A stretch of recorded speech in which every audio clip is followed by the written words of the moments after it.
you'll use to be a part of this evening's discussion. Again, thank you all very much for joining us. This is your voice in the community, thought that get results. With regard to your participation on the show, we encourage you to call in the numbers listed. Here's a suggestion: you get a question or a comment, perhaps you can get a pencil, piece of paper, write it down, so when you get on the show, you're well organized and you take as little time as possible so that we can accommodate as many of you as we can. We ask only, first of all, you respect yourselves and then respect others, because we will not accept anything we deem that's not within our broadcast standards. But we encourage you to always be forceful with your point. You can also follow our live stream on Vaughan Radio our YouTube channel, and on our Facebook page at Vaughan Radio.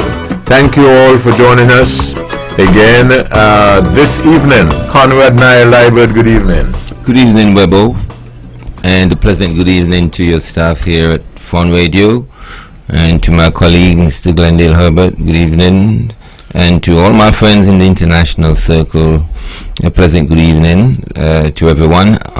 We're here tonight, very inclement weather on the outside, and of course, the chatter continues. Webbo, I'm happy to be here to be a part of that conversation, regardless of the topic. Webbo, of course, it's still a political atmosphere here in Nevis, but somehow the echoes of the last election still reverberates quite a lot. I wonder why. Maybe the reasons is healthy to discuss. I'm not sure, but Webbo, I'm happy to be here once again to involve in conversation. Glendale Herbert, good evening. Good evening, Webbo. It's good evening to Conrad Nair. It's a pleasure again to be here as usual, as per usual, on the Voice of Nevis, VON. In my opinion, I've always said, the registered, really, I want to the premier show, really, as it relates to talk radio here in the Federation. It's the oldest show, and it's a pleasure to always be here and to bring, the opinions of the people, and at least begin to go through what the issues are, the day-to-day issues are. We've had Parliament recently. We've had a trip off to Taiwan, where a delegation of maybe 10, I think, or 11 went out to Taiwan, strengthening relations with Taiwan. We looked forward to seeing the result of that and a report on that. Of course, any other issue that's on the table this evening. Again, indeed, it's a pleasure to come to you and to be a part of this panel. Okay, so what we got? Well, boy, as I said in my introduction, somehow I'm still hearing a lot about the previous election, and no one seems to be looking towards the local election.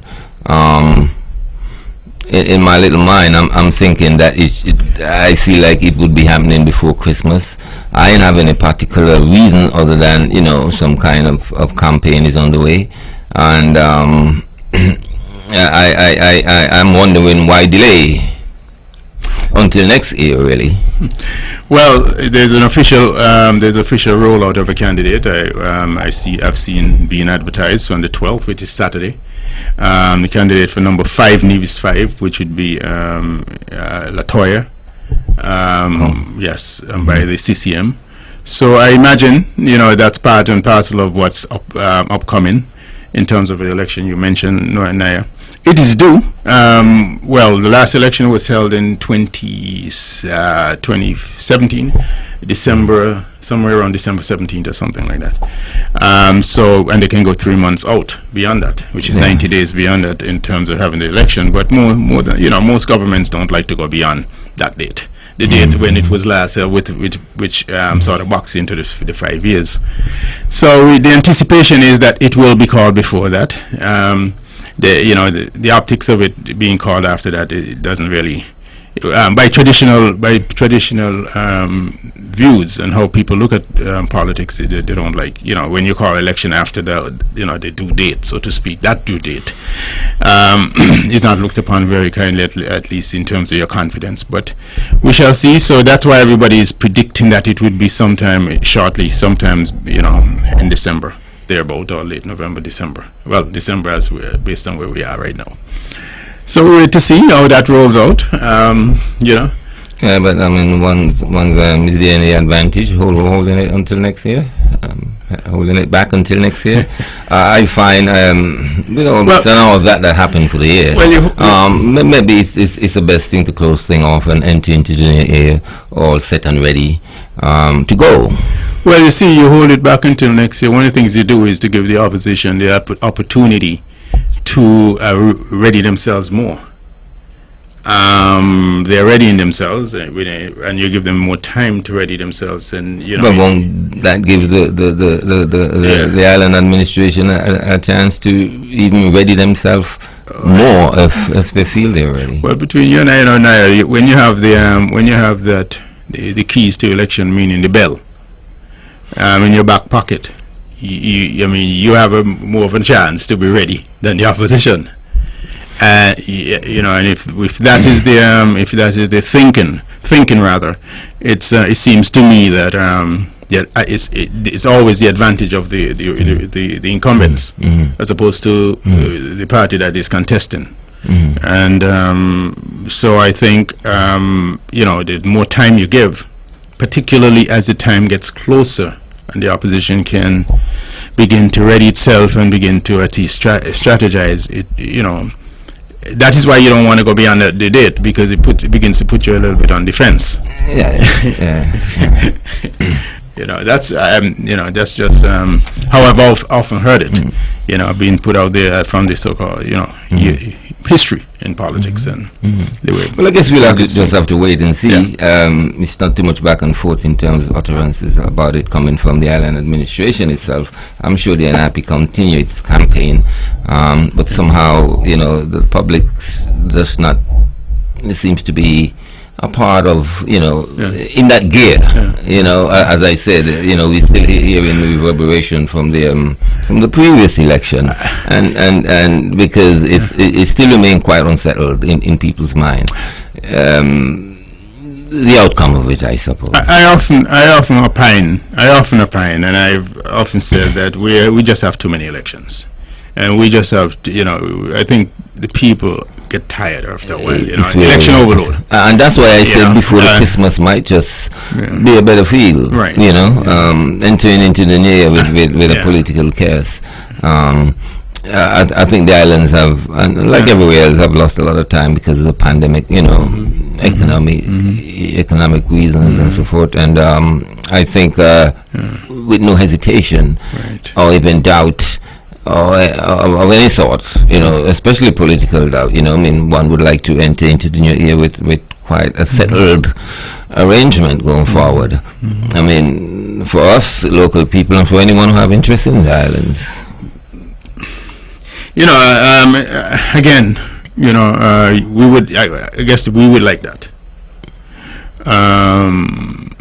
Again, the parties that would be approaching the people to come out again. Now, it is generally felt that the NIA election, the Nevis Island election, generally has a higher voter turnout than the federal election. We've just had a federal election August 5th, which came early. And the turnout on Nevis was below 50% of the electorate. If it is generally based on trends, and when I've looked at the trends over the number of elections they've had here on the NIA side of it, it always led the federal government elections by at least 10% margin in terms of the turnout. Participation. My thing is, I'm wondering, is there enough incentive in the marketplace, in the electoral marketplace for that sort of turnout, a 10% beyond what we saw in the federal election August 5th? Is there enough agitation? Is there enough angst in the electoral marketplace, so to speak? That depends on the opposition. To drive election turnout, the drivers of election turnout is the opposition, not the incumbent. If the turnout is low, it favors the incumbent. If the turnout is high, it generally favors the opposition. In the case of St. Kitts, the turnout was awfully high in the August 5th election, the federal, in St. Kitts itself. And that represented a win for the opposition. I mean, the Labour Party generated some 14,000 votes, unheard of. Anytime you have a high, huge turnout, but that has to be either engendered and generated by the opposition, or there must be some breakdown, I think, in the governing party. And those are the two factors I see that generates interest in the politics. Now, it is not, I don't know if you want to venture whether or not you're getting that from the opposition at this point, that sort of energy, or that sort of issue interest, really, where the issues are put full and front and center in front of the electorate, where we can inspire people to come out and really go to the polls. Like I've said, the numbers has been trending downwards. I look at the local election in Jamaica, election in Jamaica, most recent, I think it's 38% or 37% of the electorate turned out. But Grenada was awfully high. Grenada got over 70-something% the last election. Barbados was low again. When Mia won her second term, when she called it. The question is, are we suffering? Like, again, there is in the mix, there is voter what you call election overload in our society, and that, I think, has its deleterious effect in terms of energizing people. Do they have a purposeful mission, or a purposeful idea or inspiration to come out? That is that purposeful for them, and that is to be seen. We sometimes try to have a forecast about the participation, and many times we kind of get it wrong. You know, we sometimes think that we're going to have a small turnout, and it doesn't always prove that way. But I think this time around it would be less. Do you think? I think so, because I mean, there's just not much hype.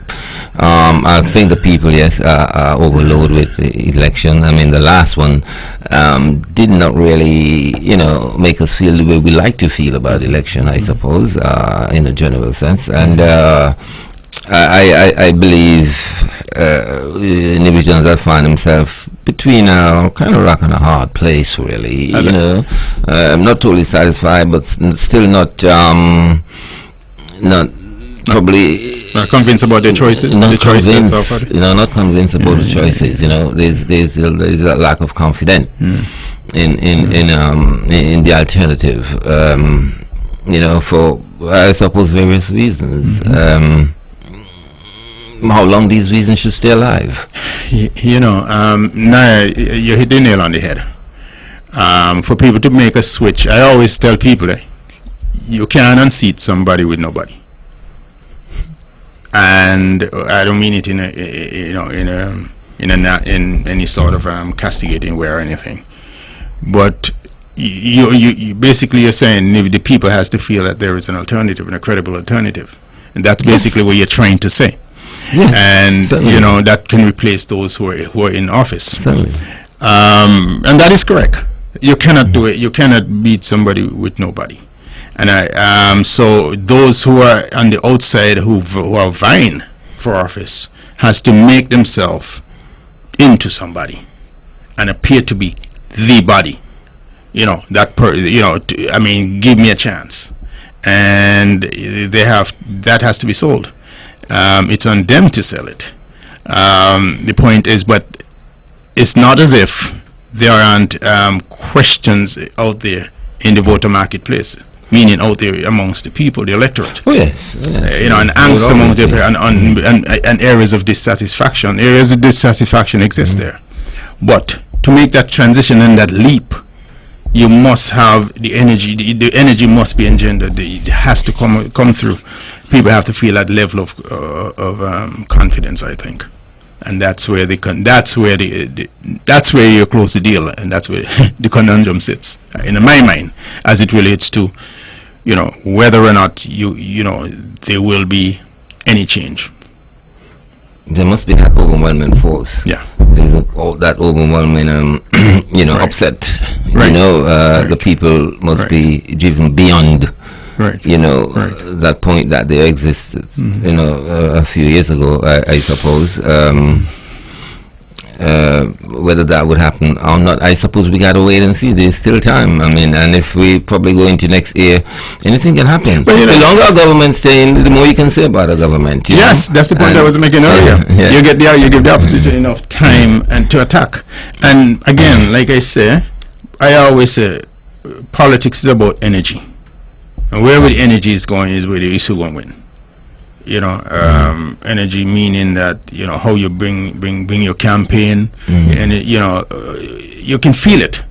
You can feel it. You can feel where the energy is flowing, where the issues are, the low-hanging fruit issues are, and whether or not they have huge buy-in, meaning by the public.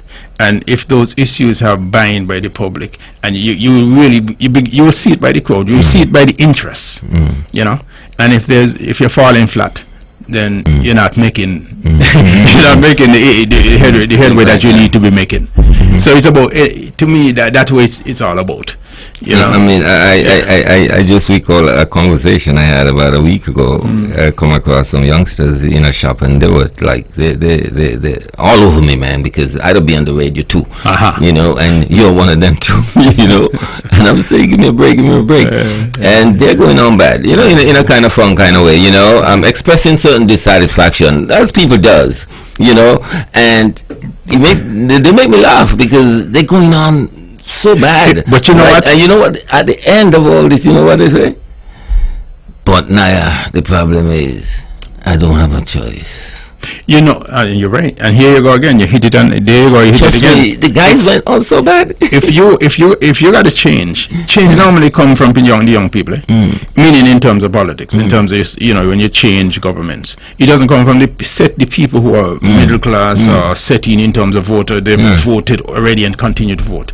It's normally energized from the young people. You have to have that level of energy coming, and the young people coming to the polls. And if you can move them. If you can, that you understand, that is where the X factor is. Oh yeah. You got to work on that, right? You got to. The others are locked in, right? The others are locked in. You got to be aspirational. You got to be inspirational, and you got to show them where you could take them. I mean, you got to meet their so-called aspirations and their needs and the desires, because young people dream. And their state of mind, you must comprehend. That's the point I'm making. And if you're not connecting at that level, there's no change. So you got to be able to inspire people. You got to be able to and people have ambitions. Young people have ambitions, and the world is at their feet. They want to make something of themselves and their lives, and that is who you have to speak to change. And they will, believe you me, where the energy goes is where the electorate goes. And like I said over and over again, and I would not stop saying that, they have a stake in this society. They have the largest stake in this society, right, really, because they have more time here than those who have been established and have a major stake in this society, meaning in terms of investment, in terms of property and all that stuff. It's about their future.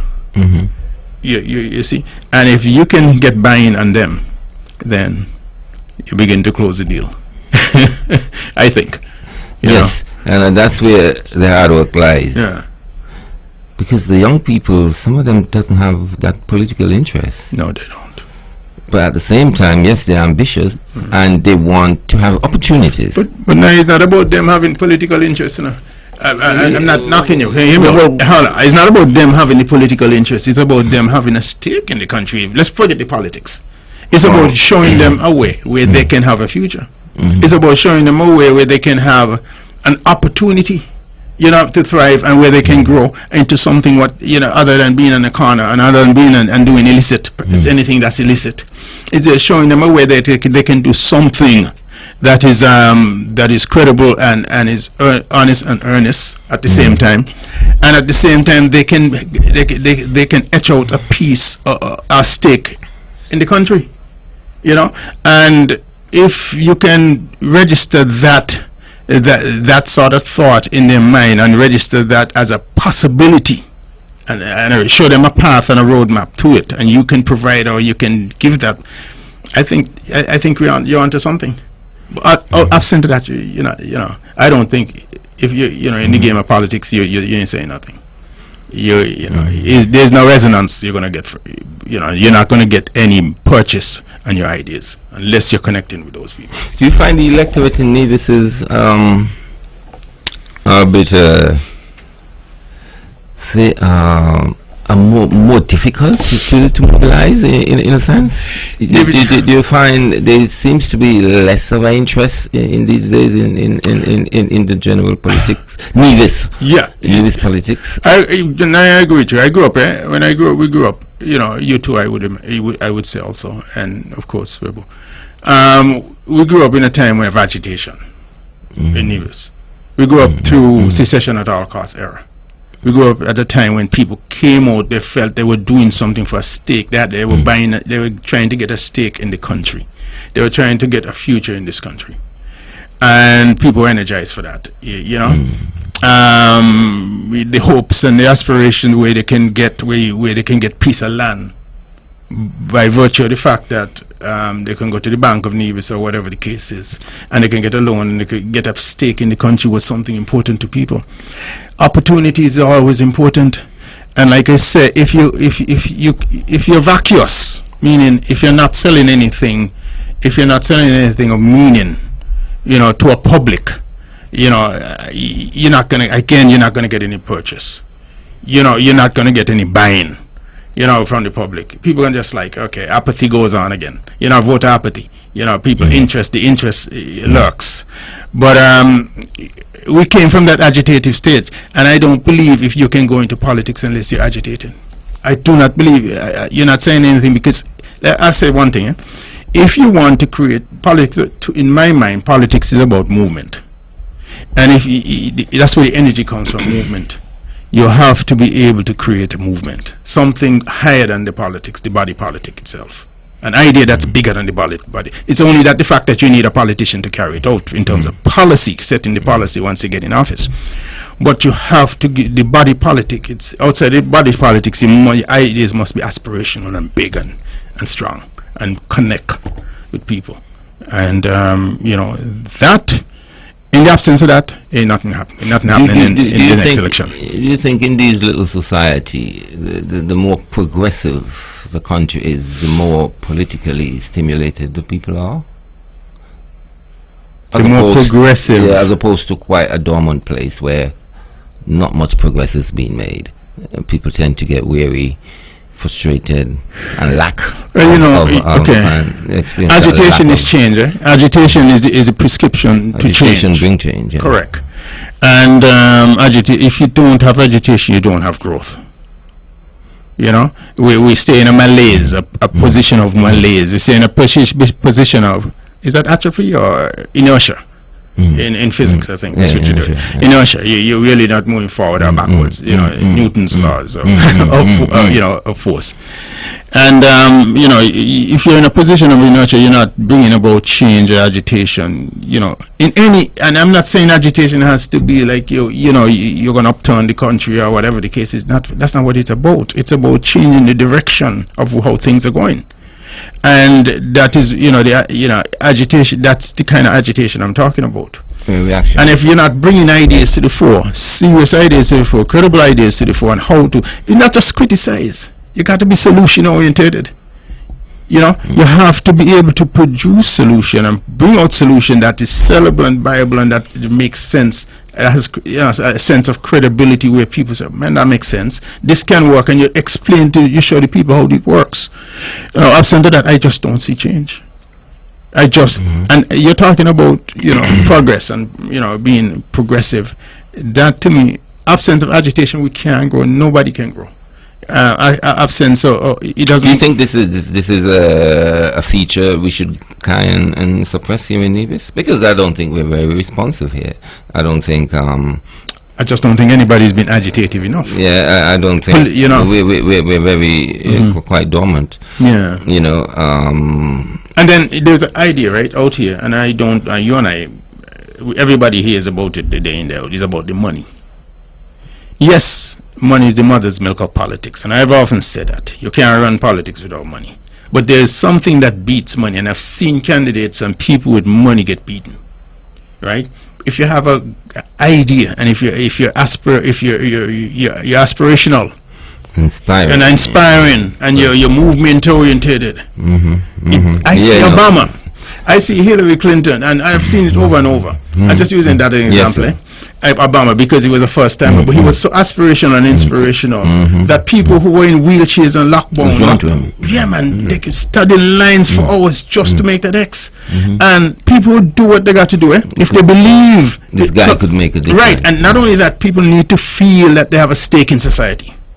They have not just they're going to elect a politician go in there, get rich, is ignore me, he not going to take my calls. You understand? I'm not going to put in, most people's attitude is, I'm not going to put a guy in there to go in there to get rich, right? Not going to take my calls, you understand? And then I don't have a stake in the society, meaning that there's nothing in it for me. People must feel there's something in it for me. Once I put you there, the policies would be shaped where their lives will be engendered. We all benefit, yeah. And that, I think, was the history. I think I harken back to the 70s. Our politics in the 70s was, in my mind, agitative. In my mind, it resulted in change. In my mind, it resulted in a number of policy initiatives that changed the country. I am talking about whether it's sixth form, whether it's banking, whether it's offshore sector, whether it's this. It broadened the tax base. When I'm trying to say brought people in, you understand. Prior to that, well, all you had was people working in the treasury, our bank here and there, and that's it, our public works, right? But you didn't really have a private sector in any real way. But after that, the budgeting of the private sector and giving people a stake in society, and they're now being able to earn, to build a house, to buy a car, to send the kids to college, they begin to gain a major stake. And that was aspirational. I'm saying to those who are vying for office and are interested in becoming politicians or whatever the case is, you have to create that attitude, that image. You have to make people feel like they can and they will be a part of the journey moving forward. Solution based. Yeah, man. Yeah, so that I think has been absent over the last number of years, and I think in the body politics, so to speak. I think the current government has occupied a space, and they have dominated the space, the political space. Because the strategy has been much more, in my opinion, has been stronger and better, frankly, in terms of the politics of it, and understanding the politics. That speaks for itself. That's what I'm saying. And it's a difference between the politics and the policy. People get that confused, but it's two different things. So. Like I say, it's going to get interesting. I have a front row seat to watch. I'm right here watching. I have a front row seat to see what's going to happen. But again, again, the candidates, like I said, is the one who is have to take the clarion call, bring the clarion call to the people, and blow the bugle. And they're the ones who got to, They got to stimulate the thing. Stimulate the vibe. And it's in the opposition interest to do that. I always feel the opposition should bring the fight to the government. Don't let them, dictate the whole pathway. Bring the fight to the government. Absolutely. And if they do that, that in itself represents democracy at its best. Alive, right? At its best, and it represents democracy at its best, and we win. We, the people, because the opposition in their attitude and in their campaign, they can almost not dictate, but have an effect on that date. That date, I mean, if they're not cutting the cake, then those who are calling the date, I mean, just can do that at any time. I am not. I agree with you. With a good opposition, you probably would have been wanting to make, but I find. Go ahead. I was going to say, if you're in opposition and you're in opposition politics is a contact sport, but you have to set the agenda. You have to be able to set the agenda, and if whoever is in control of the agenda wins the election. Yes, you feel me? Yeah. You got to be able to whatever people is thinking about and talking about, it must be you setting the agenda. It must be you driving this thing. And if you're not, yes, you get me. So if you're not setting the agenda, you're losing. If nobody talking about you now, then you're not important. Right. On the street, in the bar, at the dinner table, or breakfast table. If nobody is talking about you, exactly. You must be driving the agenda. You must. So whoever side, either side. Good evening. Thank you for. Yes, either side has to fight to see who can set the agenda day to day. And yes. This is what this thing is about, in my mind. I don't really want to give away too much, but in what I think, I think whoever, for those out there who are in the political game, and who this is important too. The agenda has been, and again, only the public would win. Only the people would win. There are 14,000 people, or whatever number 1,000 people in Nevis, from the little kid just born to the 99-year-old woman, our grandfather, grandfather. Only they win. At the end of the day, with a good dynamic democracy and a good agitation of ideas, that is being, in discourse back and forth. And I look forward to seeing that. I mean, the competitiveness of ideas. Yes. I'm not interested in nigger business and people's. I have no interest in that. The point is, I want to see the competitiveness and the superiority of ideas. In terms of how you appeal to the higher aspiration and the higher interest of people. Work as well. Indeed. And how you're going to make them work, not just have the ideas. Yes. How you're going to finance them. How is that going to play out well in the market? Where you're going to get the money, you just can't throw out ideas and don't know how you're going to pay for them. Actuate them. How you want to bring to market. It must make sense. For people to have buy-in. That's. Well, it seems like we have a great exhibition of federation in working. With the delegations going to Taiwan. That's new. That's new. It's never been done before with the opposition, leader and his deputy in the NIA, and the opposition in the NIA go along with a traveling delegation. That is supposed to be federal. That has never happened. I mean, no prior administration has ever tried this. I think it allows in the NIA folks, the people who head the opposition, and the leader of the NIA, the premier, and the deputy premier, to understand what are the initiatives that comes out of a lot of these meetings, understand, to be on par, and to really get a sense as to where the country is going and what the possibilities are.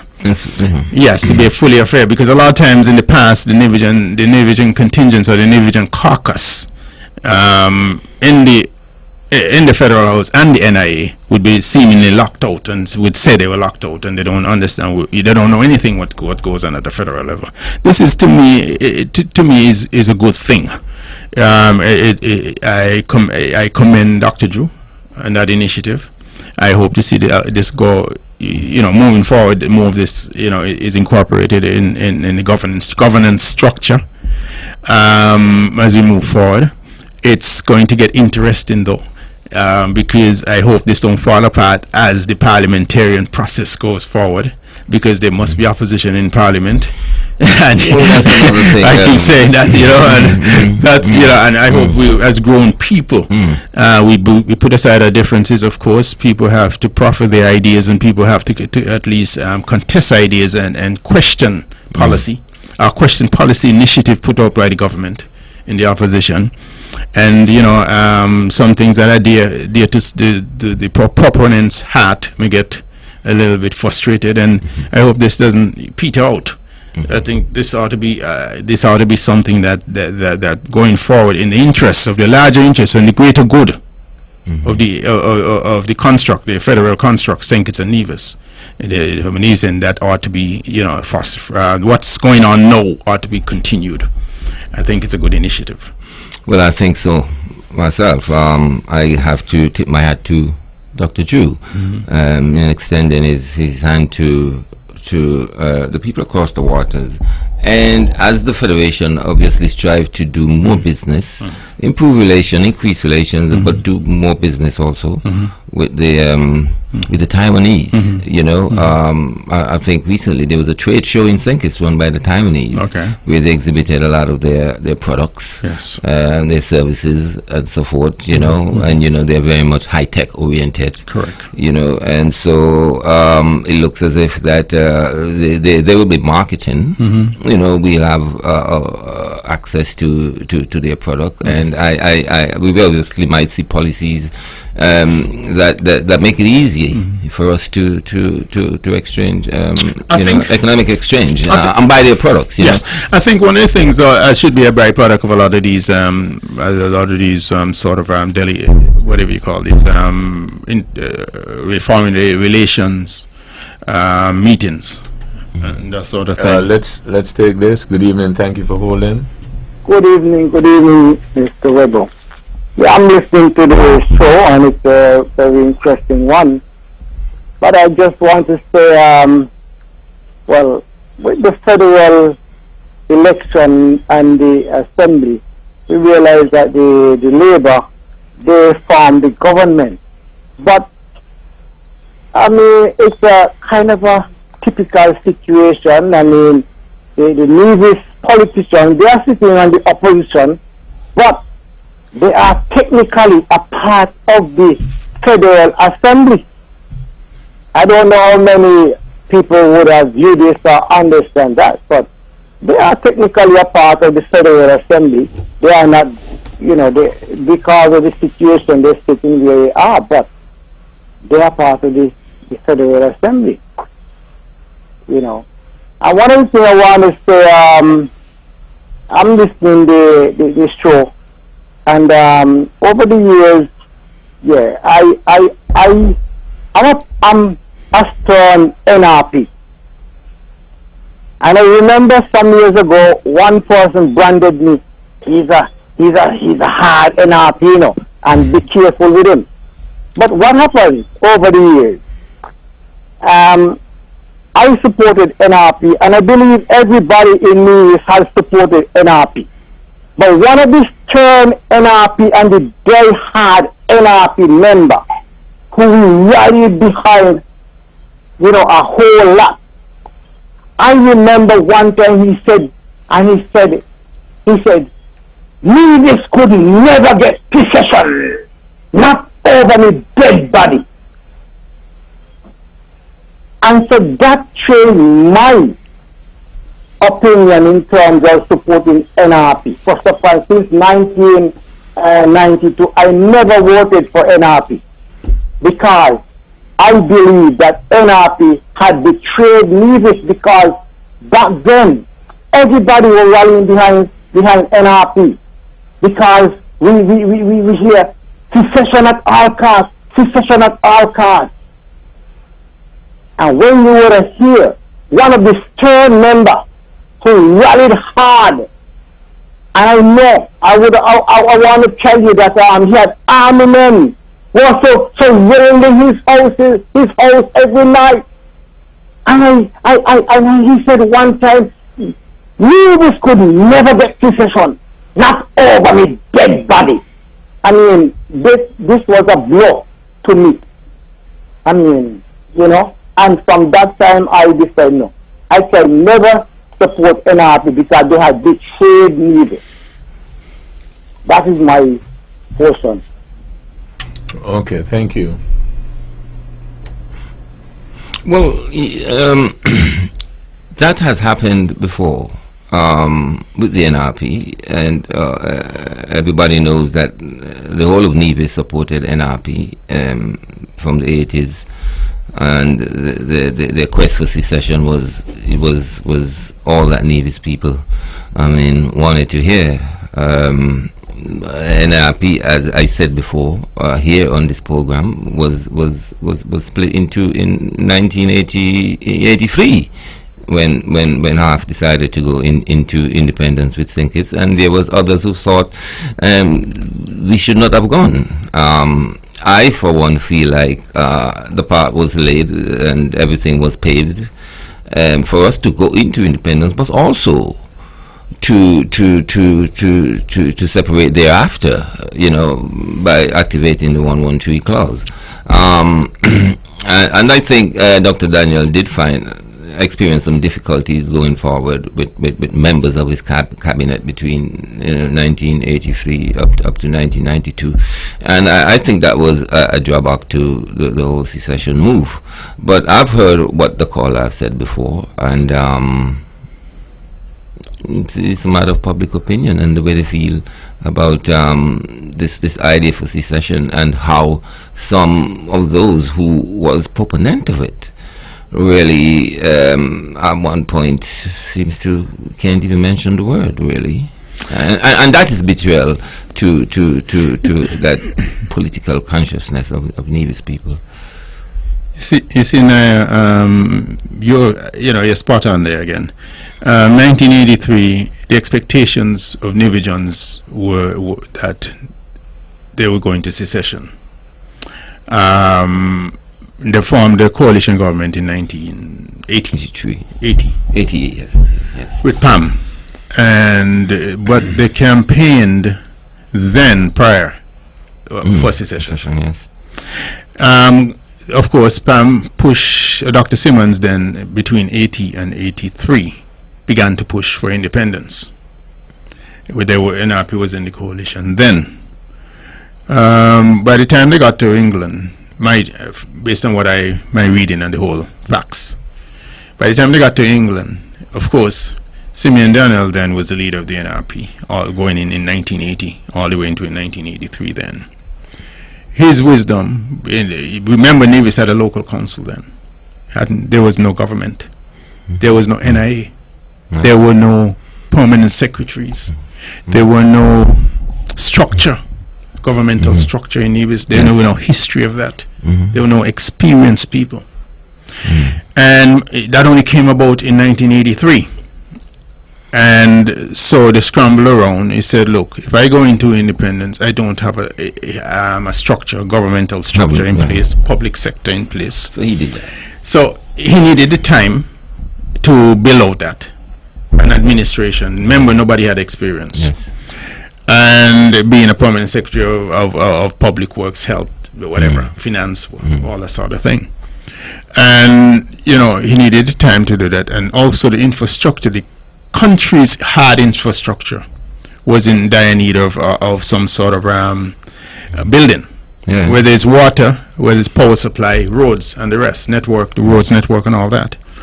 And then you had the institutions we did not have the institutions in place. For example, one of the reasons I remember Mr. Daniel, it was told that Mr. Daniel decided to get involved in politics is when he sought a loan to build a house. He couldn't get one as a lawyer and as a magistrate.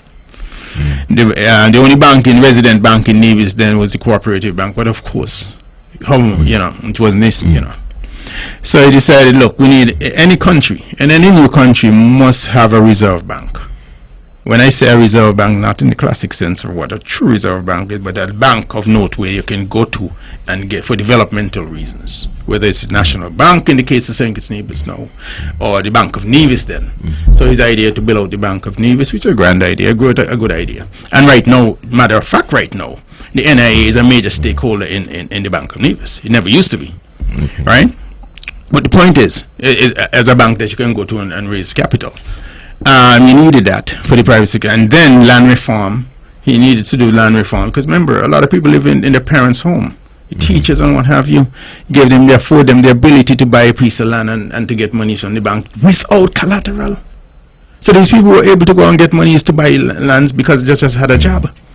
And without collateral, so all of these things had to to activate the marketplace, and he had to get done. And then, of course, like I said, the hard infrastructure had to be built out, like water and stuff like that. So you needed time to do that. And then and then the Four Seasons came in 1991, and a few other things were attached to that. Remember, the 84 ordinance was written. The offshore ordinance was written, where the offshore sector was developed. And that created a good income to the country in terms of adding to the GDP of the country, and created a lot of jobs.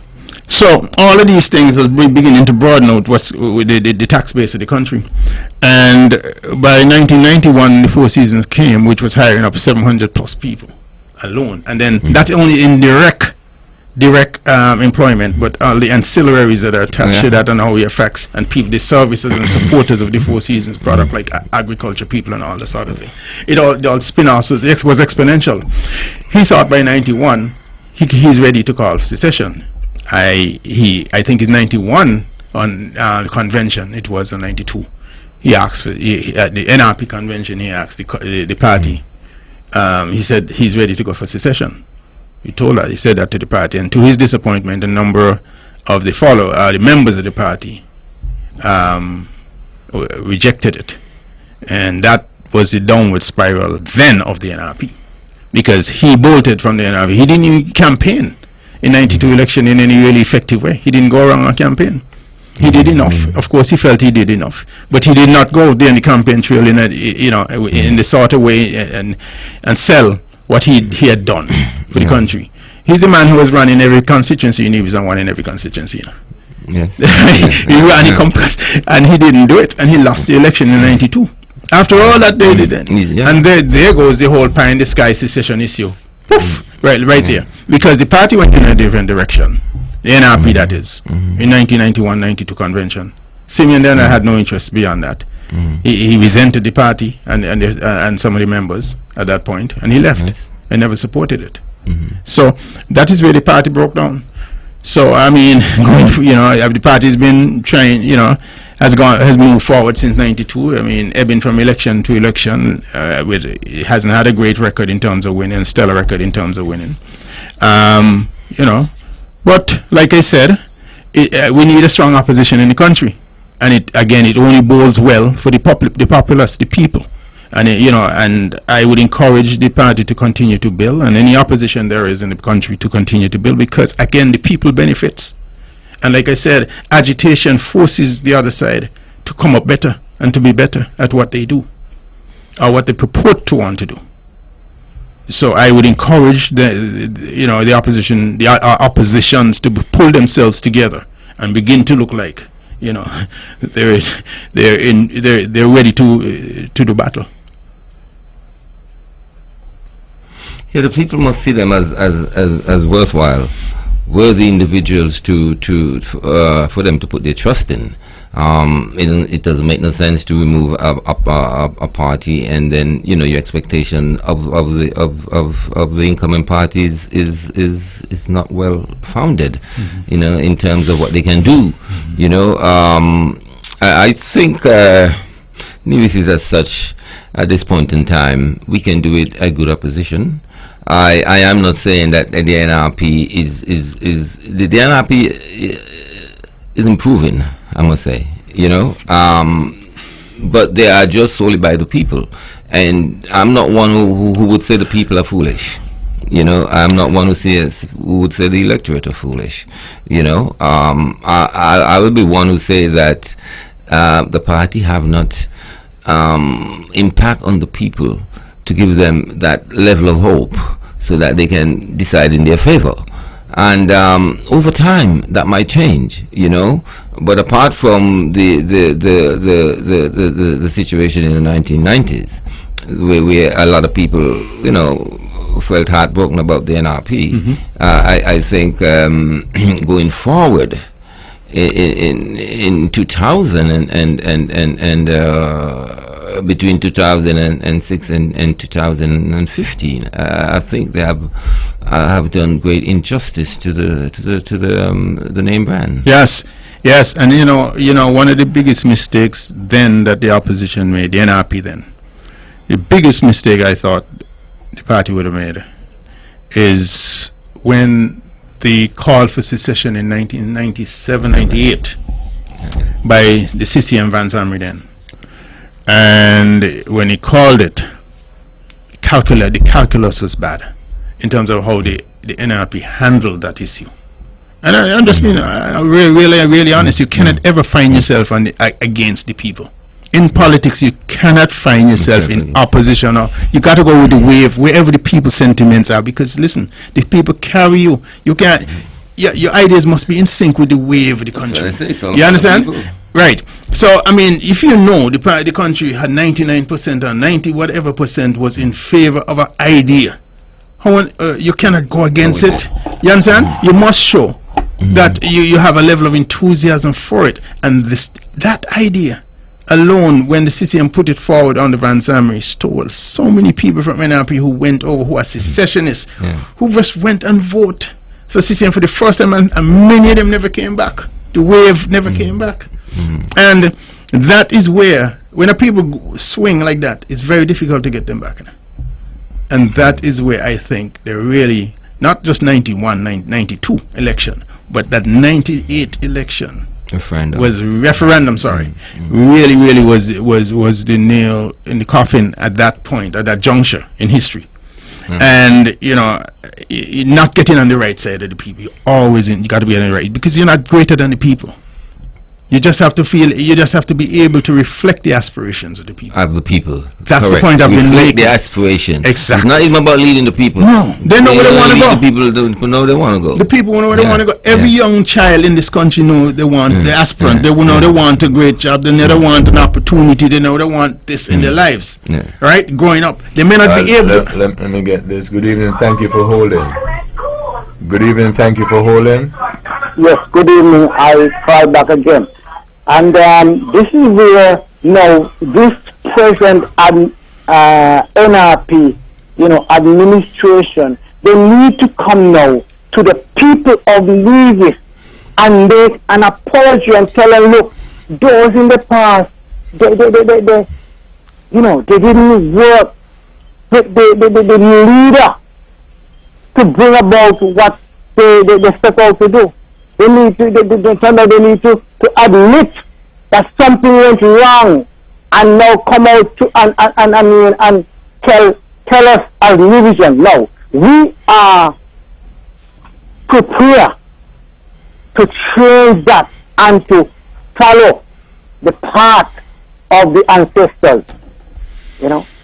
Unless they're willing to do that, NRP will never come back on the path where they started on.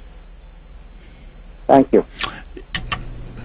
Just as a follow-up, right? In 1998, I remember Sim Daniel calling in on Vaughan Radio. I think it was on Vaughan Radio.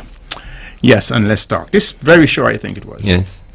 And during the same referendum, and he's saying, he really castigated NRP. Yes. And he said, tell the people must vote for CCM. Imagine that. Yeah. So that is where I thought the camelback was broken. Really, really broken right there. Because those people that waive a persons, remember the referendum fell short maybe by 3 percentage points. Yeah. So again, I've always said, again, you have people know where they want to go. I heard Mandela said this, Nelson Mandela. He was when he was released from prison in 1994. He was in New York. He flew to New York, and he was on a show called the Ted Koppel Show. It was done at City College Auditorium. It was hosted then, and it was live television. And Ted Koppel asked him, "Do you consider yourself a leader? What type of leader you consider yourself?" And Mandela sat back in the chair, and Mandela says, "A great leader." He's speaking his accents, South African accent. A great leader leads from the rear, not from the front. I was like, nobody has ever heard something like that, right? Everybody lean forward now. And Mandela says, do you ever see a shepherd lead his flock? From the rear. You ever see a cattle herder lead his flock? Anytime you lead a flock, he says, listen, people know where they want to go. You just got to guide them to the right path. Meaning, have the solutions then. If you're going to present ideas, have the solutions. Show them a path, and the people will follow. You understand the point I'm making? So I'm connecting to what I said earlier. Back to what I said earlier. Yes. You cannot get ahead of the people in politics. Because, I don't know how much you read these things, but 48 Laws of Power. You ever heard about it? By Robert Greene. No. It's a book. I advise everybody to read it. 48 Laws to Power. And I think it's rule number 43 if I could remember them. It says change is good, but fast change is never rewarded. People get scared if you change. If you understand, you know, and that the 48 Laws of Power come from an old thing, an old book, one of the greatest military books that's ever written, Sun Tzu, The Art of War. Right, Chinese, right? Sun Tzu, pretty much, and every major business school, or like Harvard and those MIT and those Harvard and sorry, not MIT, but Harvard and whatever business, they all and West Point. All students have to read The Art of War. It's the principles of war, and the 48 Laws of Power comes out of that. Meaning, it tells you the principles, the things that you do, how you comport your body, how you approach things. You understand? This is historical, and you may listen. The wheel was not just invented. You may put on tires on it, a little air in it, but it's always been the same thing. You don't fight your enemy facing the sun. You understand? You always have the sun at your back. Different things, but I'm saying to you, there are certain principles of life. You don't get ahead of your people. Don't ever get ahead of your people. Too far ahead of your people. You got to pull yourself back. Let the people go. All you are your shepherd. It's interesting because I do think the Nividian public have not been listened to in a very serious way. No. They're probably not speaking, but they're saying things. Of course. They're saying things. You just got to listen. And sometimes when people tighten their lips, it's because it's too much to be said. And the most is said in silence. Yes. The most is said in silence. You got to listen. The silence of the people. Yes. You understand? Yes. Few questions and he reveals everything to you, what's on the people's mind. Politically, I never judge these people to be a happy group. Politically, especially on a federal level. Never. The angst, and we hope for it. Yeah. We hope for it. Honestly, we do. In 2015, we hope for it. To the extent that, as I said, the word secession was like, you can't mention it. It's a big elephant in the room, eh? Yeah. And so I find Nevis people interest and aspiration has not been met. Have not been met and been put aside for some reason, maybe for personal, ego, whatever. And it's up to today. And that's the point I've been making over the last weeks, that Nevis people are not listened to. I mean, when they had the big debacle the other day in what do you think Nevis is saying if you look at Nevis as an individual? What do you think Nevis is saying? Nevis is saying, I don't want to go back down there. I don't want, and if I have to go back, I don't want it to be for long. You must listen to Nevis people. You gotta listen to the ground. You can't get ahead of you can't get away from yourself. And I've often said to people, keep your toes. And even in this new gesture of seemingly a working federation with all the I can almost say mix up, because one hope that it would have been more clear cut in a sense. We are still at awe about where we at and what's going to happen and where do we go. We have leaders. Yeah, the biggest problem I think. We have leaders. So are they really leaders? Again, recognize what I say as a leader. You lead from the rear. You listen to people. So what I'm trying to say to you is this: I think the biggest problem we're facing as a country, as an island, as a territory within both territories, because we're both territories. We're not countries. We make a country together.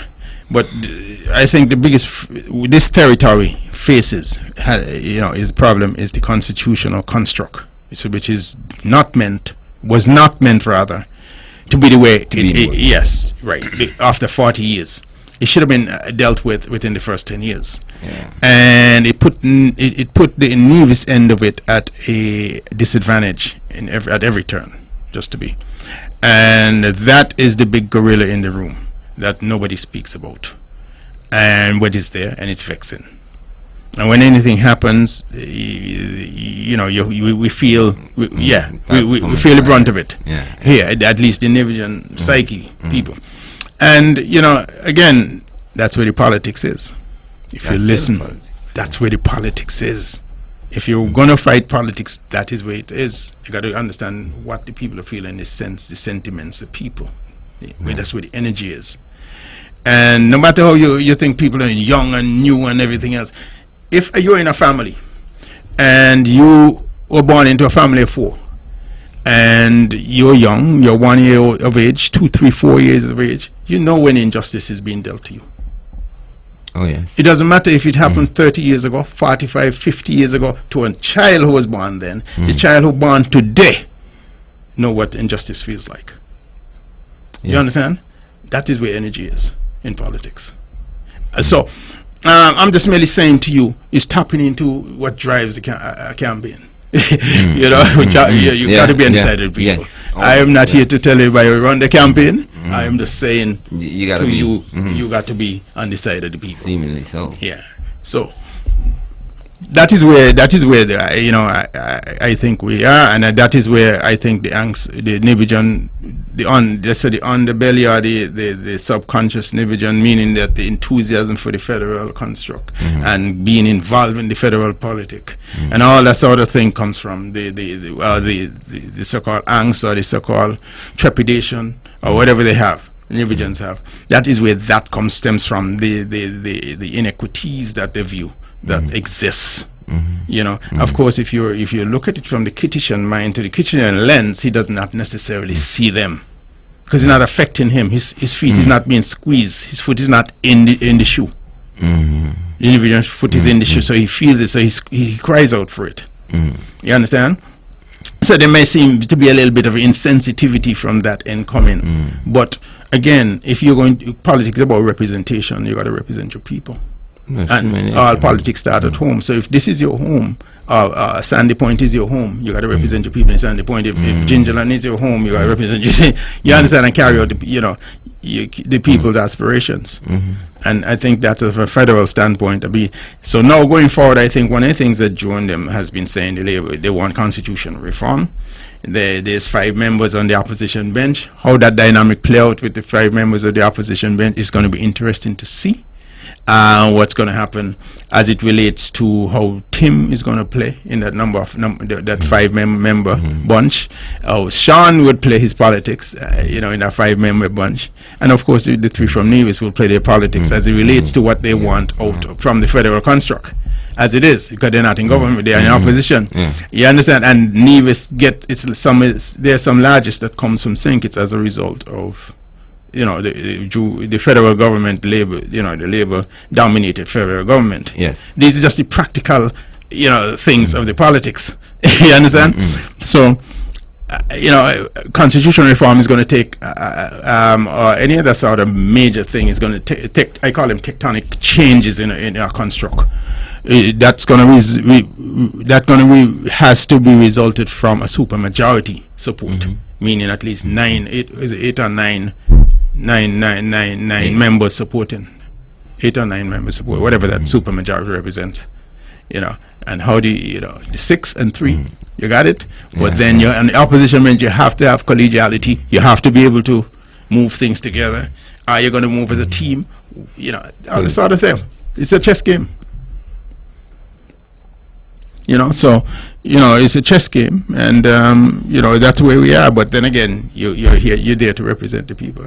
But you think there's a more serious concern about changing the constitution this time around, because every new government, if not when they're in government, during campaign, and for many reasons in between it all, they would talk about the constitution, but no one ever decides to do anything about it. Right. Between you and I mean, grand things, tectonic things that are transformative that are, requires people who put their interests aside, their personal and political interests aside for the greater good. And we will see whether or not people are willing to put their nascent or interests, narrow political interests. Let's say the guy who is representing constituency number 3 or constituency number 5 or whatever. I just using numbers. who is governing in the governing bench, who is able to put his, because remember, all politics are local. And if you do go to constitutional reform, it means, depends on how it's done, they can be perceiving it as a diminishing of their powers. Remember, the federal, you understand? Yes. And certain powers and giving powers more to other, But again, for the greater good and the federation, because we've been together since 1882, joined together by the British. Since 1882, over 100 years. Now, if they have an interest, if they have an interest in history, and they're conscious of history and our bloodlines and our blood ties and all that sort of thing that people throw up, and they want to be grown men in the politics, and mind you, even if you lose, you will go down. Your legacy would be etched in the minds of the people forever. If if what you did resulted in the greater good, in enhancing the greater good. But yes, I think that's what we're looking for in people who present themselves as representative. Those who have departed, who can look at the greater good. Yeah, you remember you said they trot it out every few years. The politicians have been trotting out constitutional reform, and they result in nothing. So we've had those who. There's a lot of things, even boundary change. I mean, that is part of it. That is part of it. That must be part of it. And that would impact. Yes, that can impact positive and negatively on those who probably But again, it's about change, a change that's good. And again, it's about creating a more perfect union. Yes, just speak of a more perfect union, and most importantly, the whole democratic process. I mean, and that's what the Constitution speak to. The limits of the constituency as it relates to numbers and size, and so why not? But they've ignored it for a number of years. That is why you have constituencies with 6,000 and 7,000 people, and then another constituency with 1,300. I know. Or 14. But that was the big issue when that went to the Privy Council, right? Well, that was the big, and still wasn't corrected. It still wasn't corrected. That was 2015. Yeah. Where we are now? Was it 2015? Privy Council took place in 2015. Yes, 2015. And we're into 2022 going on 2023. And nothing has been said, and government has changed. There you go. A few times. There you go. So we're still operating on the old boundaries. There you go. The greater good now. Who is going to deal with the greater good? Who has the balls to deal with the greater good? That is what's important, I think, rather than your own selfish nascent view of your politics and your survival. That is what I call transformational politics, and that is where the great ones step out and the great ones lead. And if you're not able to do that, you're not a great one. You're a pretender. You're not ready, in my opinion. Because the need exists, and it can be done, and it's all positive for the greater good.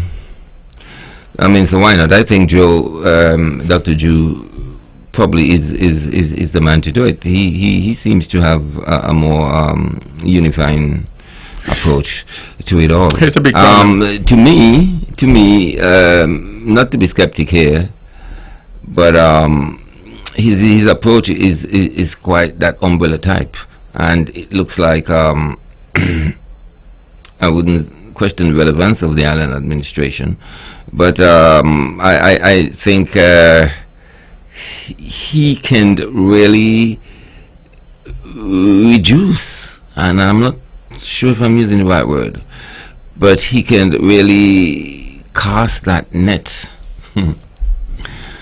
over and over the Allen administration, according to how the players are said on the field today. You see, to me, yes, the possibilities are there, but to me, I always say try and think through all the mitigating issues, meaning that the issues that might affect what he's attempting to do or his governance.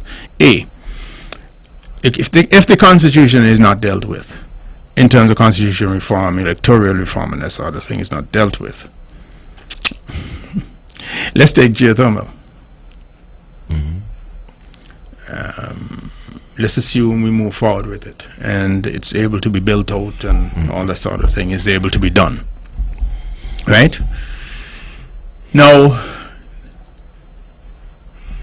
the Nevis end of it, remember, under the surface, always is, in Nevis, is the inequities.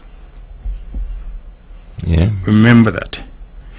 And the people who are now leading the charge to build it out from any standpoint, right, can now come under attack if it's perceived that geothermal, in terms of all of its benefits, are not benefiting the Nevis end as much as they think it should be. I don't know if you're reading me. I am. You know, so basically, I mean, you're saying that is quite possible. Because if I'm going to fund it, if I'm going to fund it, meaning federal government, all the taxpayers, $90 million, and we're going to pay for it or whatever it is, we own it. You feel me? You didn't go to a bank, you didn't go to. You understand the point I'm making? Yeah. Right. We all own it. Yes, sir. But like I said, the politics is local. All politics is local. And then the derivatives of it, all the derivatives of geothermal, from as far, not just the energy purchasing portion of it, where you sell the energy to different jurisdictions and what have you, but also the sludge, the mineral sludge, which is sold on the international markets. You know, you're going on 5,000 feet, you're coming up with stuff we don't even know we have down there. And it's, you know, through a material broker. And that also, it brings money. And in addition to that, again, you never know what you're getting, from lithium to Sicilium, name it, whatever comes up. I have no idea what's going to come out of Nevis. It's down there. But the point is, that's how it's done. And then there is the next part of it, which is like creating data centers and, you know, having them do buying and data centers and Bitcoin mining and all the sort of thing, the kind of power you have from that and the monies that involve in that is tremendous. And you're talking about tremendous high-end jobs. You understand? So, I mean, it's so many, spin-offs. Who controls these things? And then if you don't have the governance structure, it don't tight. Yeah. Oh, yeah. You with me? Yeah. We're gonna have. We wouldn't maximize. They're gonna have to misuse. So you think constitutional change is it's very important. Is important. It's an important thing also, because the politics always come along the way, and not that as it is, it's not. It would not work. But I'm just telling you, these are the minefields. You know, as it relates to the Nevis politics. I'm not saying this, the federal politics. It's two different things. Yes. If you're a politician and you're vying for office, these are the arguments. The fights come around. Two different things. There you go. And that's why I always stay with the people and how the people thinks. That equitable benefits, because from the geothermal, could be a cause of concern.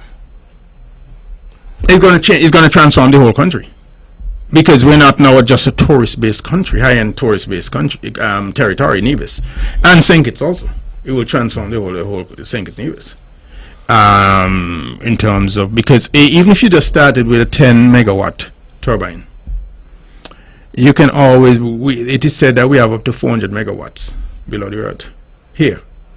So you can always ramp up to 100 megawatts, meaning that you can put a 40 megawatt turbine on the 10, and you got 50 megawatts in the second phase, and then you can do another one, you can build, you know, you can add on, you just add turbines as you go along.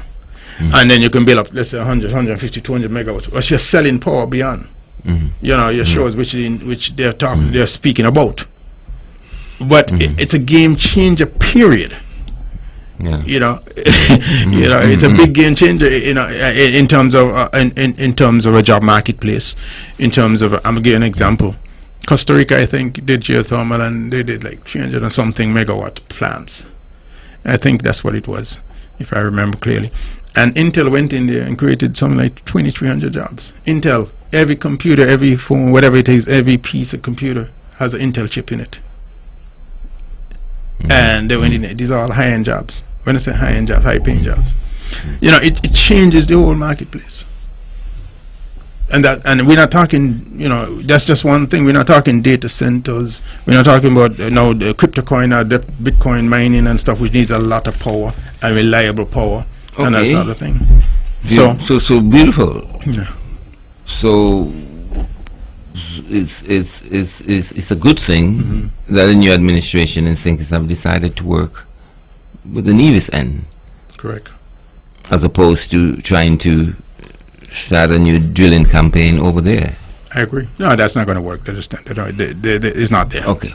So what is clear that the previous administration the Unity administration, which we was a part, wasn't acting in our interest. In good faith.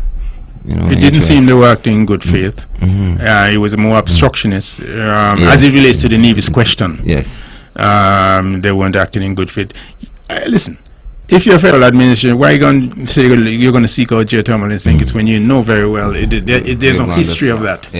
You know, I'm finding that. Nevis. Exactly. You've drilled 1, 2, 3, 4 holes, or 3 or 4 holes in Nevis, and they all have given off geothermal. The thing this man said to me, boy, no, it's true, because if they were serious about Nevis, knowing the importance of energy and the relevance of it all in today's world, they would have rallied behind the island administration and make it work. Right. So it's happening now. Right. And that's a good thing. It's a good thing. I think it's a good thing, but again, if you are thinking, and if you are a thinking person and you're prospecting and you're looking forward in terms of the development of the country, in terms of sort of forecasting where it can go, based on what we have, in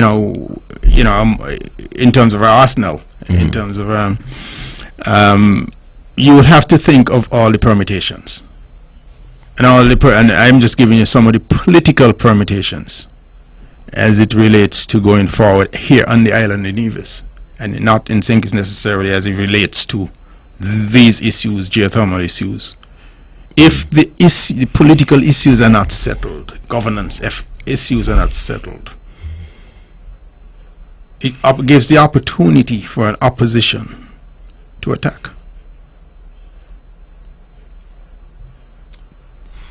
Yes, but if again on the line, don't forget I spoke about inequities that is a constant in every Nevian mine at below the surface. Yes, the appearance of an inequity at any point. It's problems. That's the point I'm making. And there will be. It's just the way it is. All right, scenario. All right, you run the lines on the water, Nevis to St. Kitts, power lines. St. Kitts uplink into the grid. Just giving you a supposition. Up into the grid. Run St. Kitts, run the lines to St. Martin. And you understand? Okay, St. Kitts goes out, and we screwed up. St. Kitts goes out and does some marketing internationally and gets I just use a company, Facebook, to come and say, well, we're going to do a data mining here in Nevis or in St. Kitts. No, not data mining. We're going to do a data mining here, set up our data centers here. Sorry, not data mining. Set our data centers here, and we're going to put it in Shadwell. Right? No. That money goes into the federal pot, the taxes and everything, and the jobs created in that area. Now we have a situation where, you remember how the VAT is spent, how the VAT is shared, and we moved over for the federal construct. That could become an issue. Yeah, you get the point I'm making. See, all of these little nuances not thought through. They're going to be highlighted when it's and magnified. Hold on, and in the NIA, you're just in the NIA. You're not in the federal government. You can't. Your marketing arm is limited. because you're not a country. But of course, you're going to Google or you go to Facebook or whomever, whatever company you choose, right? You can do company to government, and the NI, I guess, and do a contract, but you may not have the reach, the fiscal reach, the reach. You understand, in terms of having people to go out there and do marketing, to go out there, and sell your product.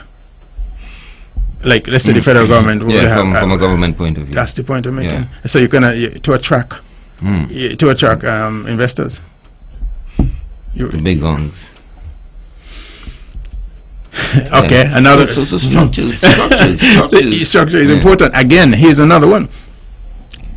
All right, the federal government, if the taxpayers take on liability of paying back a $90 million loan. I'm just giving an example again. What you do with Skellick and Nevlik. All right. Who is can the ordinary taxpayer buy into the product, the product industry, meaning geothermal, meaning that they buy shares. Is there a way, because you've already, hold on, because it's already capitalized, right, by a federal government. Understand where I'm going, right? Is there a vehicle by which a setup, a company, or whatever the case is, can offer shares and whatnot, whereby the payback is not just based on taxpayers paying taxes, the tax collection levy then, which which the government would pay these loans on, but also by way of people buying shares, right, and empower people, because I remember the spin-offs are tremendous in many different ways, not just the power sales agreement. You understand? So the financing of it can, of course, can be done. It's not I don't think it's a big deal, and the banks will back it. The National Bank is a $4 billion bank. We're only talking about to start up with $90 million to start with, and then ramp up. Lastly, I'll say this to you. And I know the National Bank is a bank, is a strong bank and a $4 billion bank, but also it will back it. It has a guaranteed customer base to pay it back. You with me? The guaranteed the population is neighbors. They must use power. So it will be financed one or the other. You understand? It's not, it's a guaranteed, it's a guaranteed client. But we sought to it's an easy loan to make. To seek finance from on the local front now, but for many years we've been told we've been having that problem of getting finance, because we've been looking at the wrong place. I know, but we could have had the finance from the National Bank, for example, just like the finance, the P and all that sort of thing in St. Kitts, right? We could have had that done if you had, like, again, a federal government working in concert with the NIA, approach national, because remember the board members, whatever number of board members they have, 9 or 11 or whatever the numbers are, they control, federal government control 51% of the bank. So if you had good collaboration going forward, even back in the day, West Indian Power and the NRP, you understand, it would have been financed. The appetite would have been there, because you have a tax base that is paying electricity bills to finance it and to pay back the banks. But the will wasn't there, the political will. And absent the political will, you can't get nothing done. But it's not a matter of they didn't have the money and having to go to this foreign base. The money is right there. National Bank of they got $4 billion sitting. $4 billion. It's the largest bank in the Eastern Caribbean. So, and you have a captive audience already, which is 60,000 people in St. Kitts and Nevis to pay it back. Well, not the 60,000, but you understand the point I'm making. You're talking about the utility users, guaranteed. So whether or not, let's say, for example, then the electric bill is XYZ. Even if they put on a 5% or whatever, is to offset the loan for National Bank. That money goes to the bank. I'm just simplifying the discussion, right? So it's the loan is easy. It's a political will. What do you think about? You think people's going to be paying more monthly? When? With geothermal? Yes. Oh, less. Much less. You think so? Oh yeah. Much less. I mean, much less. Because now, let me give you an example. Nevis was paying $48 million a year, I think the number was. 48 million up until a year or two ago. $48 million a year in purchasing fuel. For diesel. For power generating. Alone. 48 million. I think it was paying north of 80 to 85 million. Now, you don't have to, even if you got that cut back by 40%, 50%. That's big stuff. You get the point I'm making? Yes. The dependency on foreign oil and the costs would go away. Geothermal is a natural thing that it doesn't dissipate. The power is steady. The steam is steady because it's coming from the Earth's core. It's pretty steady. Yeah, it's just steady. It just comes up steady. Now, it's the most steady form of energy there is on the Earth. Is it possible to send that steam to St. Kitts? No. I don't see how that is possible. Okay, so we send electric wires. Right. We're not. This is not a case where you have we send electrical cable. Right. It has to be cableized. But let me give you a fascinating. That's nothing. It's only 2 miles. I know. Hold on. No. This is going to twist up some people's mind. United States, right, ran cables underwater in the 1930s, I think it was, 20s or 30s, right, from New York up through Halifax, New England, all the way to London. Underwater cables, right, to transmit yes, telephone calls, actually, and that's how Europe was connected to the United States and the rest of the world. And from there they went to the Middle East and around the rest of the world and wrapped the right. This is real, and the seabed. That's nothing. So we're talking about that's over 6,000 miles, whatever, maybe 8,000 miles, whatever the number is, and then all across to France and everybody else. That's how we are able to pick up a telephone before cell phone came about. Yes. That's how AT&T did its thing, right? So I mean, this is nothing. This 2 miles is nonsense. I know. You understand the point I'm making? Even St. Martin and them, that's nonsense. Yeah. The point is, because they have these ships. I don't know if you know how it's done. The ships, and they pack the cable and they drop the ships just go along and then just drop the cable on the seabed and pin them to the seabed. I literally looked at it. I said, "Wow, this is how they do it." So that is how America was connected to the world, right? And how AT&T became the largest company on the face of the globe at one point. So, but my point to you is that that's nothing. That's easy pickings. How one national grid is a brilliant idea. I think it's a great idea.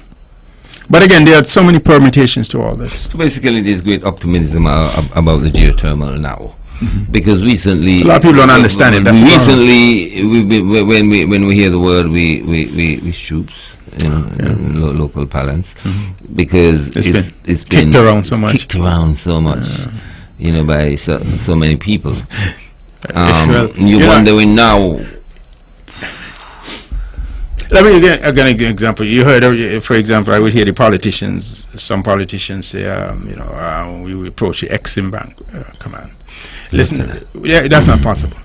For you to get a loan to do geothermal through the Exim Bank, you have to understand, the Exim Bank do not finance matters like that.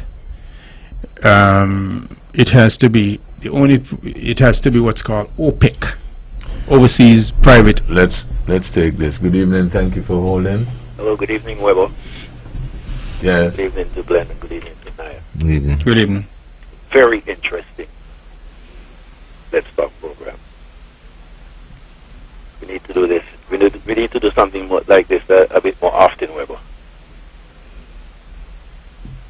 I commend Glenn for all the information he's sharing, and Naya for the part he's playing. Yeah, Glenn, we do have a telephone cable from St. Kitts to Nevis already, coming somewhere at like Gallipot. So cable from St. Kitts to Nevis is easy. It's going to the rest of the world, that's going to be the challenge. Anyway, really great program, and I'm going to continue to listen.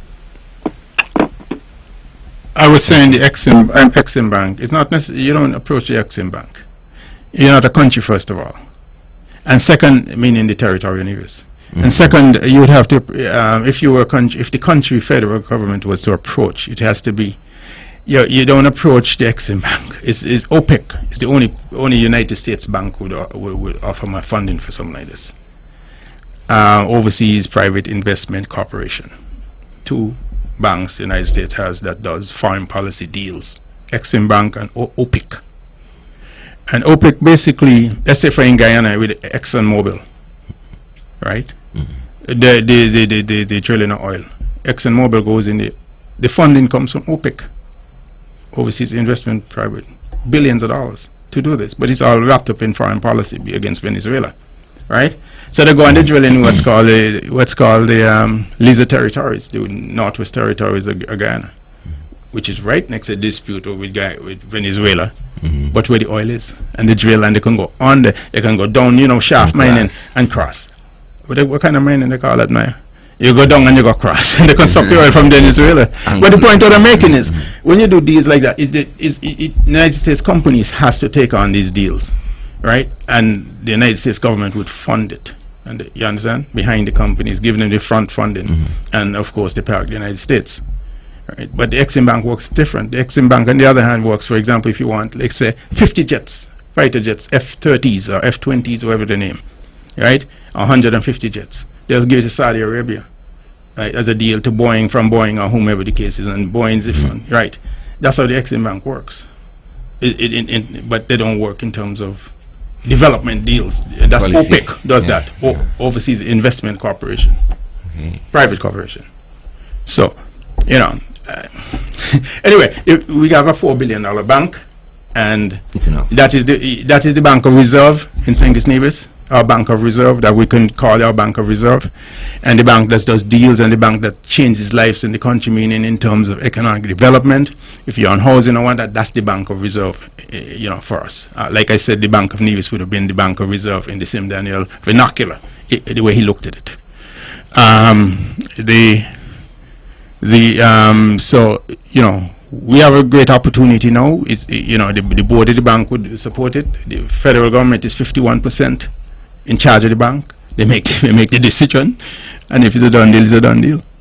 Simple as that. And one last thing, Maya, before I go any further, the letter that was signed by Dr. Ju from Caribbean Development Bank, they are willing to put up to $10 million for mobilization and the second phase of geothermal, which is to build the huge holes, to dig out, to drill the huge holes, to get to know if you have the volume of steam to drive the turbines. We only have small holes. That's the second phase. So they're willing to do 10, but that's a grant, up to $10 million. If it turns out that they have power, enough geothermal to drive the turbine, a 10 megawatt or 150 megawatt turbine, or whatever the turbine, then that turns into a loan, a $10 million loan. Then here's where you can use National Bank to do the rest, or whomever you choose to do the rest. Meaning to buy the turbine, attach the turbine beyond the 10. That gets beyond the, let's say a 10 megawatt turbine may be about 20, 30 million dollars. I don't know what the cost of that is. And then the build out, your infrastructural build out, or whatever the case is. That's where the money goes. Third phase, second and third phase. So the $10 million is a grant that would turn to a loan if there is enough geothermal power, meaning volume of steam coming up from the Earth's core, right, to drive the turbine into the grid, the electricity into the grid, right. So this may get up to 80 million or whatever the number is, but the point is, and then you can add on turbines as you go along. Drilling, boom. Yeah, and then ramp up your megawatt power as you wish. That is how Finland and all of these countries did it. Finland moved, and what's fascinating, Finland moved from number 29 country in terms of GDP, wealthiest country in Europe, to number 10, or number 10 or number 9, because of geothermal, with a population of 300,000 people. Geothermal transformed the entire country. because they were selling the sludge, what came up, the stuff that comes up out the earth, and in there you got celium, all kind of rare materials that can be sold, and you go, turn the material broker to the international market, and then they were selling that, and then on top of that, they attracted some of the biggest data centers in the world because of the stability of the power. So they ramped up from all the way to, I don't even know how far, and they sell power now to England, they sell power to neighboring countries and stuff like that. Their power sharing agreements amongst them, even from Norway to England underwater.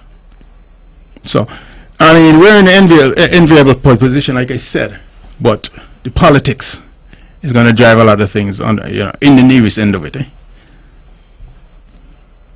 These are some of the permutations. So you're saying basically what I've deduced is that all that's happening now that seems to be so much alive in the last few months since the new administration have taken place in St. Kitts. So all these many years, it was just for the federal administration to show that interest in Nevis. Correct. That's where they abrogated their responsibilities as being true federal, true federal caretakers. The politicians did. Not playing, fairly, or not coming with clean hands to the table. And they've undermined it in and being short-sighted. Like I say, take grown men to make transformational decisions, tectonic decisions. But the examples are there. All over Kenya. I know. Look. Oh, yes, you just said that. Yeah, look at what's happening in Kenya. And look at what's happening in Ethiopia, in the Rift Valley. Right? That's Ethiopia that runs all the way down to, I think it's Mozambique, go all the way down. The Rift Valley area, which they found so much geothermal energy, that is going to transform Ethiopia and Sudan, the entire area, the whole of East Africa. Now, you understand, and at one point, when I think it's Ethiopia and Kenya, they were building a dam. I think it created a lot of consternation with the Nile, right? And with Egypt, right? And because they're building a dam to produce power, but is it Ethiopia or Kenya? Whatever it is, on the Rift Valley, I think it's Kenya and the Rift Valley, right? The geothermal plant they're building is so huge. Yeah, it's Kenya. Kenya, right? It's going to be producing power for all the neighboring countries, along with Kenya. And who is building it? The same company, I think, is Reykjavik power company from Iceland. I think it's the one is in charge of building out the geothermal there in Kenya. So that's the future. That is the future. And how you can bomb? Yeah, and how you can bomb the grid. Let's say if you get into a wire, you can bomb the grid, but you can't destroy the power. The power source. 5,000 feet below the earth. The power source is always there. Okay, but some skeptics, like my good friend Mr. Hobson, he was a skeptic about it, thinking that the island is so small. One should be mindful of disturbing the what could I say, the makeup of the earth structure beneath us. Is there a possibility of well, I'm talking to you like I know you're not an expert on geothermal. I'm not an expert. I just happen to know what's just happening. Conversation. Yeah.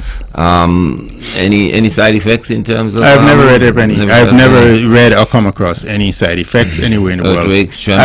I've known that. I've known that nuclear plants has melt down.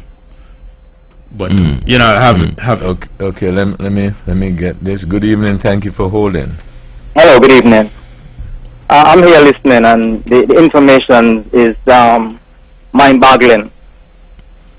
Glenn said earlier on the show that Nevis and Sink has been together for 100 years. Man, that's a long time of getting abused. That's a lot of abuse. It really breaks my heart to see we've been taken advantage of for so long. It's really mind-boggling. But my question to Glendo is, now that they have this deal with the geothermal and the federal government is involved and the letter have been signed and all of that, you think the abuse is going to stop? That's my question. Well, the underlying discussion, that I mentioned when I use the word permutations. These are the permutations we've been discussing, the politics behind all of this. Once they start billing out, it's only after the people begin to realize the profits or the whatever you can get from geothermal is when people becomes really up to speed.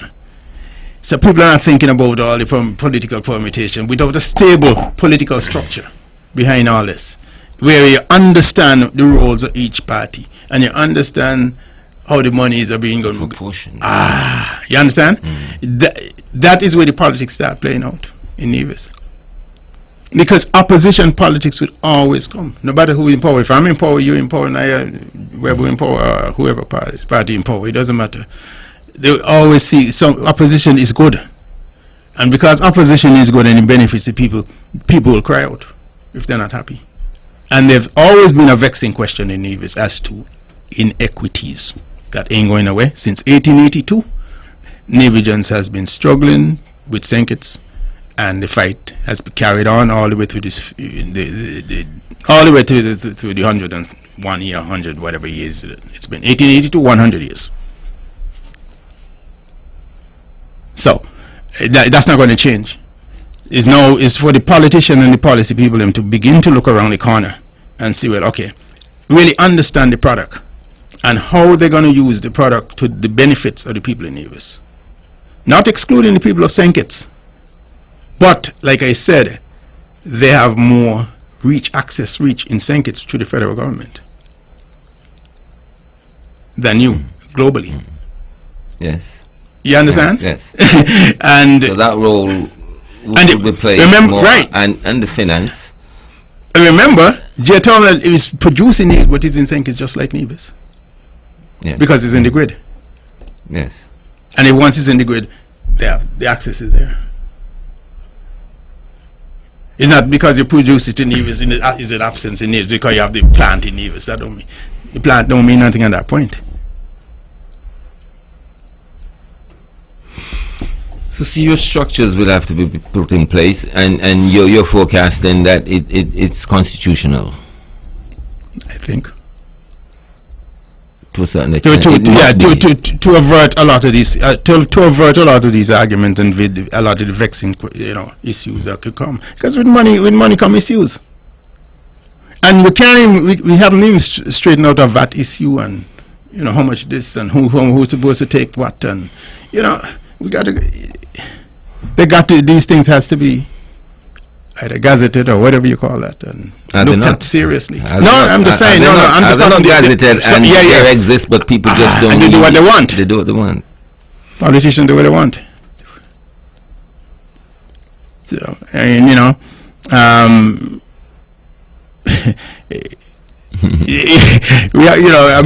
is going to have to be more active. Let's take this. Good evening. Thank you for holding. Yeah.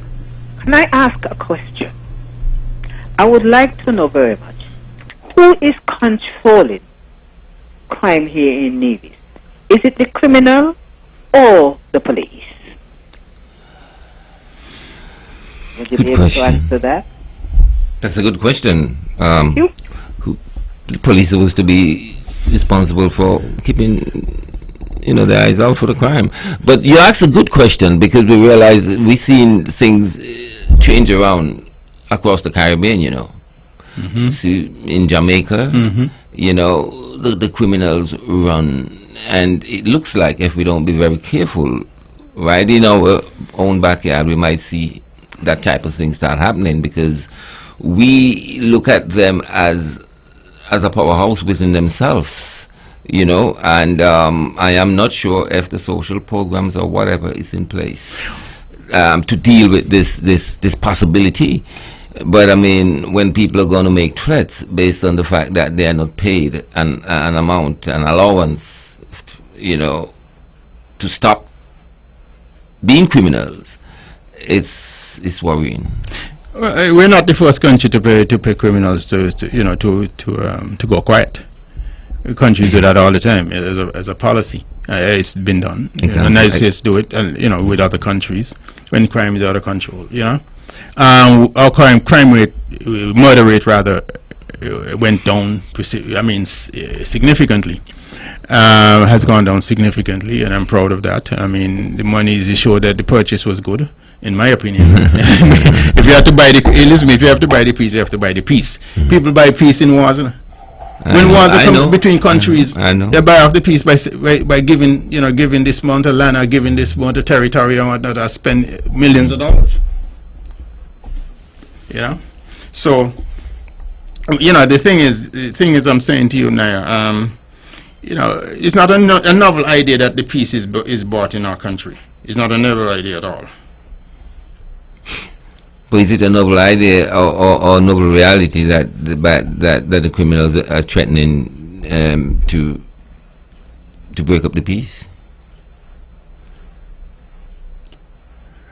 The police is there to... Oh, you remember the police now. The police is there. The police is there to keep the guardrails we safe. Got to be mindful who we strengthen. Who we strengthen here, But I thought this is a really good question, and one we must keep in the forefront of our minds, because we cannot give up justice. We cannot give up the law, and really and truly, we got to find that balance. It must be a program that offers more. Simply just paying people to be peaceful. There must be more to it, and importantly, the politics must come out of it. I find that I was told, and there's ample evidence that during the last election, so many people was brought onto the program. And I'm sure in these days, those are the same people who are questioning and who are threatening the peace. And so. We certainly must be mindful about the power of the criminals and how much they can hold the society at ransom. Well, you see, we had to keep in mind that tourism is our main product, and it was important to buy the peace. You cannot, when tourists come to your country, they look for sea, sand, peace, stability. That sort of thing they look for. Whether they're building hotels or whatever, you must investing in your country. Investors look for a country that is stable and peaceful. Good system. The governance system that is stable, and stability overall. So you can't have that sort of menace in the street and people getting gunned down and people. No, and the reputation. You cannot have that. It doesn't bode well for your product that you're selling, which brings dollars into our country. But also, it was Jamaica is well known for tourism. And well known for crime, criminal activity. Yeah. And so they agitated white people don't get shoot. But in a general way, it's something you don't want to abbreviate, your island, and so forth, and so. But I just cannot get around to the way it's being done here. It's not like I have knowledge of the way it's been done elsewhere, but it looks to me that there's much to ask for as it relates to what we know about the program. Well, listen, you got to look at the things that they looked at. The reputational risk of the country was important was important for them, for the players to look at in terms of abating the crime, the criminal activity in the country in terms of the crime rate, murders and what have you. I believe it was a good thing to buy the peace. We are now going into a state where it is said that they want to, ease that, that program. That's the Prime Minister has said it in his campaign. They say. I've heard the charge back and forth. No, and we hopefully we don't have an uptick in referencing back to what it used to be. That is not good. So Like again, sometimes you know, United States, for example, pay people not to farmers to throw away their food. Good evening. Thank you for holding. Yeah, good evening again. Yeah, so we are paying these guys to not shoot up one another on the street and stuff like that, right? You know, so that we could be, you know, a peaceful country. So what happened when these guys say, well, they want to raise, you know, the money ain't enough, we want to raise. What happened then? We just like cough up the money and give it to them, you know, how does that work? That's why the caller asked the question of controlling, you know, because when you find yourself in that position where you can make demands, and if, you know, if you're not paid, then you change the state of affair. That cannot be a good thing. That actually, you are literally making the criminals too powerful. Mm-hmm. So what's the limit? Where does that stop? Well, I don't think criminals can hold the country at ransom. Yeah, can call the country at ransom. I mean, that is not permissible. I just don't think that's permitted or should be permitted. Countries have different alternative policy, of course, when it comes to crime. But I don't think it should be one in which criminals can demand from the state anything. They're not in any position to demand anything from the state. They actually live at the largest of the state. You know, their survival is at the largest of the state, meaning that the state is paying them and a livable wage, and that's good enough. But the country should not be held at ransom by a bunch of thugs. The country is paying them a livable wage. That's interesting. That's very interesting. One correction. It's not Kenya, it's Ethiopia at the Rift Valley. They're developing. Well, in Kenya, there's a small 7,000 to 10,000 a lot of things going on megawatts, right but now. Ethiopia has hundreds of thousands of megawatts. Hundreds of megawatts developing right now on the Rift Valley. Yeah, I think I said Ethiopia earlier, but it wasn't Kenya. Yeah, I just looked it up just to make sure I knew what I was saying. I know they have the conflict about the dam, and I don't know if and they have the conflict of the dam from the Nile, because you know the Nile starts in Ethiopia. Yes. It happens to be the longest river in the world. It's about 4,000 miles. Yeah, but they have all the geothermal, whatever it is, and still getting a lot of enemies because of the dam. The dam is to Egypt wanted Egypt wanted to go to war the other day with them. Because Egypt is down the Nile, downstream, and that's where they get all the farming and the stuff like that from the Nile. Everything goes to the Nile, and you have the white and the blue Nile coming out. Ethiopia, the mountains of Ethiopia, close to Eritrea or whatever the case is, and Ethiopia put in this big dam. They're saying that it's going to inhibit the amount of flow of water coming downstream. Yeah, so. And that's how it seems to. Well, the conversation tonight seems to give some hope to Nevis, or lend some hope, according to what we see happening, or what we hope, or what we'd like to happen. Even though it's been delayed for a long time, and we also know that the geothermal is transformational. I mean, when it does come, it can impact on our lives in a very serious way. And I'm happy that the federal government now decided to get on board and make it happen in Nevis. Yes. It's also point to the fact that we've been delayed in such ways, by the previous federal government. Sad. Very sad. And I suppose that will be written in the history.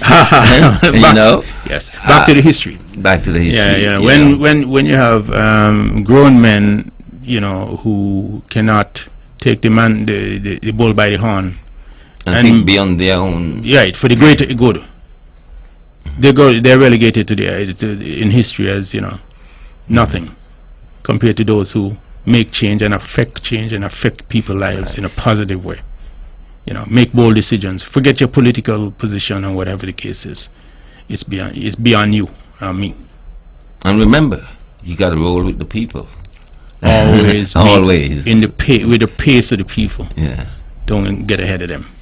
shepherd. Don't forget just don't forget the shepherd. leads from the back. Oh, the cowboy. Right. The cowboy cattle herder. What does he do? He never leads from the front. He stays on the back with the horse. And he Listen to the guides- people of he guides the Nevis. flock. I And think, listen to the voice of Nevis. I think that's the takeaway. Yes.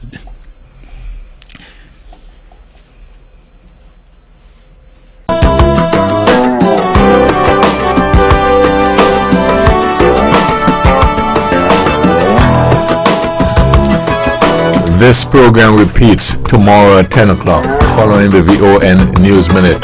Join the Honorable Mark Brantley tomorrow evening at 8 for On the Mark. Thank you all again for joining us. This is your voice in the community. Thought that get results. You all have a wonderful evening.